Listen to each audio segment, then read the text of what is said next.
Classes. मैं हूं तपिता और गाइस आज की इस क्लास में, आज एक्चुअल में कोई क्लास नहीं है, आज की इस वीडियो में हम देखने वाले हैं कि हमारा अकाउंट्स का एग्ज़ाम आखिर क्यों छूट जाता है। पेपर लेंथी होते हैं क्या? इसके पीछे यही वजह है कि पेपर लेंथी था इसलिए हमारा अकाउंट्स का एग्ज़ाम छूट जाता है। क्योंकि देखो सुनने में तो यही आता है कि भाई मैम पेपर बहुत लेंथी था और हमारा एग्ज़ाम छूट गया, क्वेश्चंस छूट गए। अभी इस समय पर बहुत सारे स्टूडेंट्स के एग्ज़ाम्स चल रहे हैं, कई स्टूडेंट्स के एग्ज़ाम आने हैं, बोर्ड एग्ज़ाम्स हमारे सीबीएसई के आने हैं, लेकिन कई स्टेट्स के हो गए हैं, 11th के एग्ज़ाम चल रहे हैं। सो ये 11th और 12th दोनों के लिए वीडियो है। अगर अभी तक आपके एग्ज़ाम नहीं हुए हैं गाइस तो आपको ये वीडियो देखनी है ज़रूर कि आपका अकाउंट्स का एग्ज़ाम क्यों छूटता है और उसे कैसे नहीं छोड़ना। सिर्फ हम परेशानियों पर बात नहीं करेंगे, उस परेशानी के सॉल्यूशन पर बात करेंगे कि अगर ये चीज़ होती है तो उसे हम कैसे सुधार सकते हैं। अगर हमारा अकाउंट्स का एग्ज़ाम छूटता है तो क्या उसके पीछे रीज़न उसके लेंथी होने का है? मैं गाइज इस चीज़ को मना करती हूँ कि ऐसा बिल्कुल नहीं है कि पेपर लेंथी था, लेकिन पेपर की जो प्रैक्टिस करनी थी उसमें कोई कमी रह गई थी। अब चाहे वो 11th क्लास के आप हो, चाहे 12th में हो आप, तो येस गाइस हमें अपनी बुराई सुनना अच्छा नहीं लगता, वो मैं समझ सकती हूँ, बट हमारी प्रैक्टिस में कहीं कमी रह जाती है। और वो कमी क्या रह जाती है? देखो, जब आपको चैप्टर समझ नहीं आता तो आप एक रेस में दौड़ते हो। कौन सी रेस होती है गाइस? वो चैप्टर को कंप्लीट करने की, समझने की कि मुझे ये चैप्टर आना चाहिए, है ना। आप जी जान लगा देते हो उस चैप्टर को सीखने के लिए। उसके बाद जब आप उस चैप्टर को सीख जाते हो, समझ जाते हो, तब आप एक नई रेस में दौड़ते हो उसके मैक्सिमम क्वेश्चन की प्रैक्टिस करने के लिए कि अब तो मुझे इस क्वेश्चन के असाइनमेंट्स भी दे दो, अनसॉल्व पार्ट भी दे दो, मुझे सारे क्वेश्चन आने चाहिए, कहीं पेपर में कोई ऐसा क्वेश्चन आ ना जाए जो मुझे ना आता हो। इसलिए हम लोग उस रेस में दौड़ते हैं जिसमें हम कोशिश करते हैं कि सारे क्वेश्चन हमें करने हैं, राइट। लेकिन जो तीसरी रेस होती है उसे हम नहीं दौड़ते, उसे हम नहीं कंप्लीट करते। वो रेस अकाउंट्स में सबसे ज़्यादा ज़रूरी है। और वो कौन सी रेस होती है? उन्हीं क्वेश्चन को समय पर कंप्लीट करने की रेस, और उसे हम छोड़ देते हैं। हम क्वेश्चन की प्रैक्टिस करने के बाद उस चैप्टर को छोड़ देते हैं। हम नहीं ध्यान देते कि उस चैप्टर के लिए टाइम अलॉट होता है कि कितने टाइम में ये हमें क्वेश्चन करना था। अगर आपको गाइज नहीं पता तो देखो, हमारे पास सैम्पल पेपर है ना। सैम्पल पेपर में हमें पता होता है कि ये चैप्टर में से इतने मार्क्स का क्वेश्चन आता है। अब जैसे 12th की अगर मैं बात करूँ तो शेयर्स चैप्टर है, एडमिशन चैप्टर है, जिसमें से हमें पता है, गारंटी है 8 मार्क्स का क्वेश्चन इन्हीं चैप्टर्स में से आता है। इसी तरह 11th क्लास में जैसे फाइनल अकाउंट, डेप्रिसिएशन, ये चैप्टर ऐसे हैं जिसमें से 8 मार्क्स का क्वेश्चन आना ही आना है, राइट। आपको पता है जब कि इस चैप्टर में से इतने मार्क्स का क्वेश्चन आता है। गाइज हमें हमारे एग्जाम्स में उस क्वेश्चन को करने के लिए डबल टाइम दिया जाता है। डबल टाइम बोले तो जितने मार्क्स का क्वेश्चन है उसका डबल टाइम। अगर 8 मार्क्स का क्वेश्चन है तो 8 × 2 16 मिनट्स आपको दिए जाते हैं उस क्वेश्चन को सॉल्व करने के लिए। अगर कोई क्वेश्चन 4 मार्क्स का है तो 4 × 2 8 मिनट दिए जाते हैं उस क्वेश्चन को करने के लिए। और 1 मार्कर के क्वेश्चन को, एक क्वेश्चन अगर 1 मार्क का है तो उसके लिए आपको 2 मिनट दिए जाते हैं। और आपके टोटल 1 मार्कर कितने क्वेश्चन आते हैं गाइस? टोटल आते हैं 1 मार्कर आपके 20 क्वेश्चंस। तो 20 मिनट्स में उसका डबल 20 मार्क्स के क्वेश्चन हो गए। 1 मार्क्स का अगर 20 क्वेश्चन आते हैं तो 20 मार्क्स के टोटल क्वेश्चन हो गए। अब 20 का डबल 40 मिनट हमें दिए जाते हैं कौन से क्वेश्चन करने के लिए? सिर्फ 20 मार्क्स के क्वेश्चन करने के लिए। अब देखो, एक पैटर्न को समझो। आपको ये तो समझ आ गया कि भाई कितने मार्क्स का क्वेश्चन में हमें कितना टाइम देना है। कितना टाइम देना होता है गाइस? डबल। लेकिन हम क्या करते हैं? हम ज़्यादा तो करते हैं लेकिन टाइम मेंटेन नहीं करते। हमने फाइनल अकाउंट की प्रैक्टिस करी लेकिन 25 मिनट में क्वेश्चन होता है। तो अगर आपका क्वेश्चन 25 मिनट में हो रहा है तो आप लिख लो कि वो पेपर छूटेगा, या तो फिर आपको मैनेज करना पड़ेगा और दूसरे क्वेश्चन में कम टाइम देना पड़ेगा, ठीक है। तो इस चीज़ पर आपको ध्यान देना है कि जितने मार्क्स का क्वेश्चन है उसके लिए आपको डबल टाइम ही अलॉट किया जाता है। अगर आपका शेयर्स का क्वेश्चन है तो इट मीन्स वो 16 मिनट्स के अंदर होना चाहिए। और अगर आप शेयर्स का क्वेश्चन आधे घंटे में सॉल्व कर रहे हो तो आप मानो कि आपका पेपर छूट जाएगा।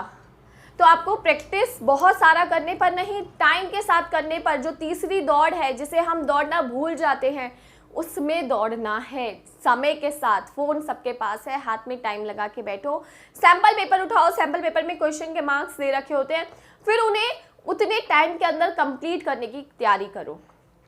आप देखो जनरली हमारा पेपर जो आता है गाइस वो इस पैटर्न के हिसाब से आता है। जनरली ठीक है। 11th का मोस्टली स्कूल वाले डिसाइड करते हैं, लेकिन 12th का ये पैटर्न रहता है हमारा, और 11th का भी कई स्कूल्स में यही रहता है। क्या है वो पैटर्न कि आपको 20 क्वेश्चंस आते हैं 1 मार्क के, जो कि मल्टीपल चॉइस क्वेश्चंस हो जाते हैं या 1 आंसर वाले होते हैं, ठीक है। 20 क्वेश्चन आपके 1 मार्कर होते हैं, तो टोटल मार्क्स कितने हो गए, 20 मार्क्स के आपके 1 मार्क के क्वेश्चन होते हैं। 2 क्वेश्चन आपके गाइस 3 मार्क के होते हैं, 5 क्वेश्चन आपके 4 मार्क्स के होते हैं, तो 5 क्वेश्चन 4 मार्क्स के, यानी कि 20 मार्क्स का पेपर, 20 मार्क्स के 4 नंबर वाले क्वेश्चन आते हैं। 3 मार्क्स के गाइस 3 क्वेश्चन आपके 6 मार्क्स में आते हैं, और 2 क्वेश्चन आपके 8 मार्क्स में आते हैं। तो इस हिसाब से आपके टोटल जो मार्क्स बनते हैं 20 + 6 20 18 16 80 मार्क्स का आपका पेपर आता है। इतना सबको हमें पता है, 11th क्लास में 12th क्लास में हमें इतना पता है, हमारा पेपर 80 मार्क्स का आता है। अब 80 को मल्टीप्लाई कर दो 2 से, कितना होता है 160, और अगर अलग अलग करोगे तो भी उसकी टोटलिंग 160 आएगी। यानी कि 20 मार्क्स के क्वेश्चन, 1 मार्क के क्वेश्चन में 20 मार्क्स का हमारा पूरा 1 मार्कर बनता है, राइट। तो हमें उसका डबल टाइम दिया जाता है, यानी कि 40 मिनट हमें उसमें दिए जाते हैं, जबकि हमारे 1 मार्कर बहुत ईजिली 25 से 30 मिनट के अंदर हो जाते हैं।